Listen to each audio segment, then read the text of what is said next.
How to trade crypto futures on Bybit. Hey guys, welcome back to the YouTube channel. Today we will be taking a look at how you can get started with future trading on Bybit. So let's get into it.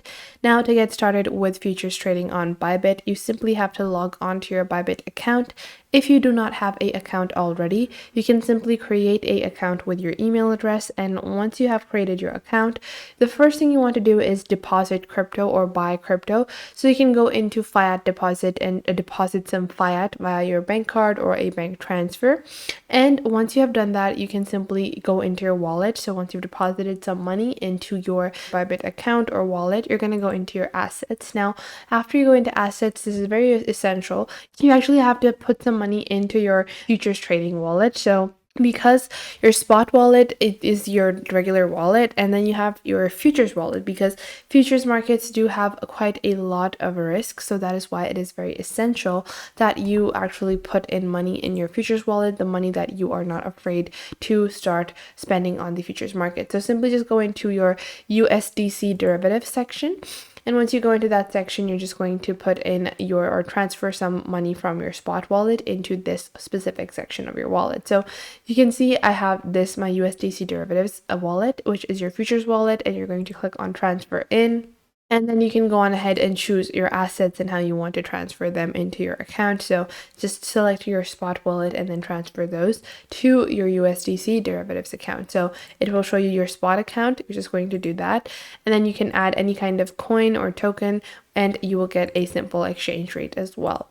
So once you have done that, you can simply go into your derivatives market, and we are going to go into USDC perpetual. USDC perpetual actually means that we're going to be trading hypothetically, but it's pretty much the same thing if you are going to be trading in the real market. This is just a simple trial-based tutorial for you guys, so you guys are able to understand the basics. And once you understand the basics, you can move on to the actual trading market. This is like a simulator graph. It has, all the stats from the actual market, but the moves that you input or the trades that you make are not actual trades that are going to be put out in the market. Instead, it's just a way for you to stimulate or practice your future trades, so you're going to be able to trade more easily when you are actually in the futures market. So we're just going to wait for our little graph to load up. It's taking a little longer than usual. However, we're just going to wait a couple of seconds for the loading to be completed.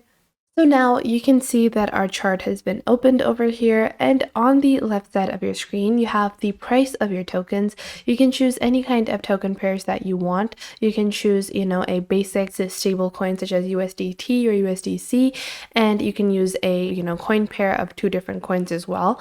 Now we're just going to go with Bitcoin over here, and you can see the price. You can zoom in and out for a 4-hour, 1 day, 1 week, 1 month, however long you want the graph to be for.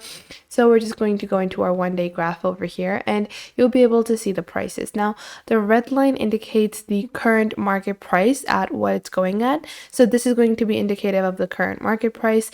Now you can see on the right side of your screen, you have this order book. The order book shows you which are the prices people are asking for that they want to buy at, and these are the prices people are selling at. Now after that, on the most right side of your screen, this is the important section, which is your actual crypto futures. So first off, you have a limit order. Now a limit order basically means that you set a certain price where you want to buy at, and you choose the quantity that you want to buy. Now, in futures market, you're not actually going to be buying the token or getting any of the token. Futures markets are basically based on your betting. So you're going to be betting on the price of the token. It's quite very much like placing on a regular bet. So you can either long it. Longing means that you expect the price to go up, or short it. Short it means that you expect the price to go down.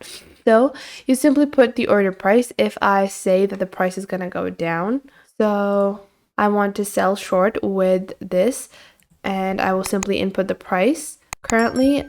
So I expect the price to go down to 20,300, and I will sell short. And then you can also choose whether or not you want to take profit at a certain point and stop loss at a certain point. So you can choose the percentages for that as well.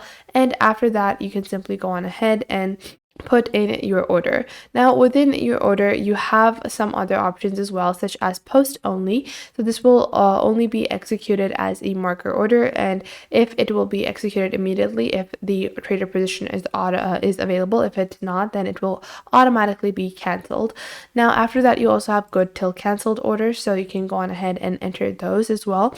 That means that unless you cancel the order, it's going to be put in, and until the order is fulfilled it will exist, and if the conditions of your order are fulfilled, the order will be executed. Now after that, you also have take profit, stop loss, as I showed you guys, but below that you have your basic expiration dates, index price, and mark price. Now after that, you can see on your top you have your cross or leverage. This is one of the most essential parts of futures trading after the betting of the price. So whether you're going to short the token or long the token, you have your basic cross. Now what this basically means, now a lot of times people use the term isolated as well. Over here in a limit order we can only put in cross. Now this means leverage, and leverage is what introduces risk. Now this basically means if I put it to 1, that means whatever I'm betting that's my own money that's going to be taken from my own wallet. If I bet this 3 times, what it would mean is that I'm going to be placing a bet 3 times to the amount that I'm putting in the order price over here.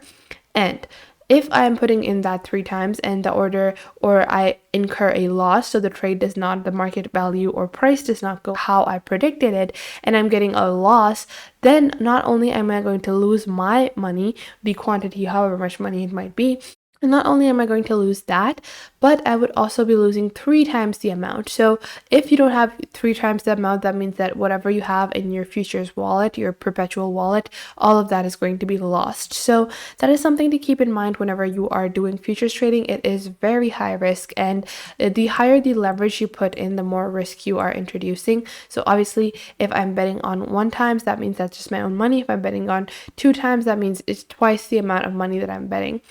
So let's say I input 5 as leverage. Now you also have some market orders, so you can go ahead and purchase at the market price. Then you also have conditional orders, so this will only be activated once your trigger price is reached, and you can see that you can use a lot of different conditions to specify how you want to purchase your token as well. So in this way you can go on ahead and begin futures trading.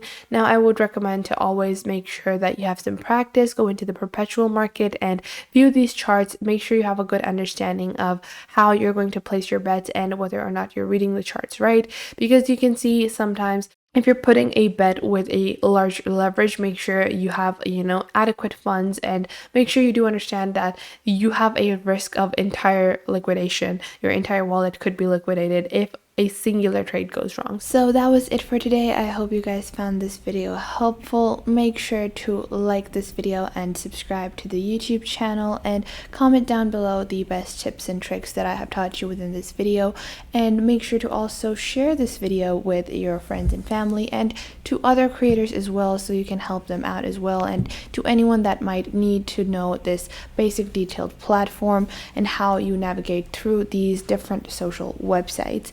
So I hope this was helpful enough for you, and make sure that you do leave a comment down below if I missed out on anything and if there is anything you would like to add, and I will catch you guys in the next video.